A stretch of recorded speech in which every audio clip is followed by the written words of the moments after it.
Hey everybody, welcome to my podcast, The Triathlon Kid, episode number 4.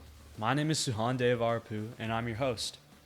It's great to be back for a fresh start on a brand new year, and I'm wishing all my listeners a very happy 2025. And thank you once again for all the love and support you've shown for this podcast series. I have some pretty exciting news that I'd love to share, as recently I was informed that I've been accepted into the 2025 USA Triathlon Foundation Ambassador Team. The mission of this team is to inspire others, promote the sport, and help create a positive impact. And this is very similar to what I'm trying to promote through my podcast, The Triathlon Kid. I must say that I'm truly honored and humbled to be chosen as part of this nationwide community of ambassadors, which includes Olympians, elite athletes, adaptive, and youth triathletes. And I'm looking forward to working alongside USA Triathlon Foundation to transform lives through the sports, promote healthy living, and encourage people to maintain an active lifestyle. So now, let's move on to today's episode. I want to talk about the bike segment of a triathlon. The bike section is the longest part of the race and coincidentally my strongest discipline amongst the three. This segment can be challenging depending on the difficulty of the course and how well you've trained previously. There are a few factors to be mindful of in order to perform well in this discipline. It's important that you always clock the hours on the bike in order to effectively build your stamina prior to the race.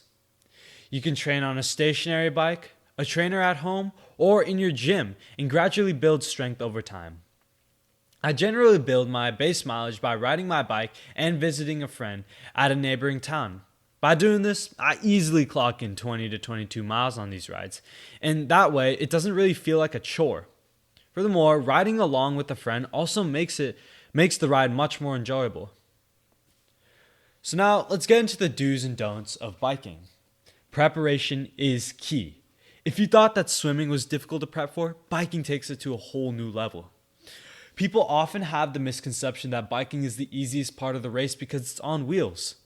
This could not be further from the truth, as the sport requires a lot of preparation, both for the bike itself and your body, as it's the most strenuous segment of the sport. To be prepared for the bike section, you must have all your gadgets attached and adjusted prior to the race. This includes where your water bottle could be, clip-on shoes, carrying spare tubes if your tire pops, yada yada yada. You get the point, right? This sport is super technical. What I mean by that is that everything must be in the right place at the right time for you to achieve success. Therefore, it's really important to have everything at your disposal. Otherwise, you might not be able to finish the race. As I mentioned in my swim episode, weather plays a major role in your swim performance. The same could be said for the bike section. Strong winds, wet or bumpy roads, and extreme temperatures can drastically affect your performance. Headwinds can reduce your speed, leading to energy wastage as you're working against the wind. Moreover, these winds can sway your bike side to side, making it super hard to balance. Another major issue that arises when biking is the quality of the roads. Riding on slippery roads, of course, lead you to have a higher chance of slipping and crashing on the concrete, hurting yourself. And trust me, it hurts. I've been there and done that. One other factor is the cracks on the road, which need to be dodged, or else you'll end up with a flat tire. Or maybe even worse, fall even harder. And bumpy roads make it hard for you to maintain speed as the rocks and debris get in your way and slow you down. So you must exert even more effort in order to keep your speed while riding. Last but not least, the hydration and nutrition. Not just prior to the section, but also during the ride. It's key to have a robust plan, and even more important to stick to it no matter how you feel. Now the exciting part. This is the section where you can improve on your overall finish time if executed well, as this is the longest section of the race. And don't forget that there's still another section that you need to complete for the race, the run. You want your body to be well nourished and hydrated for the run section.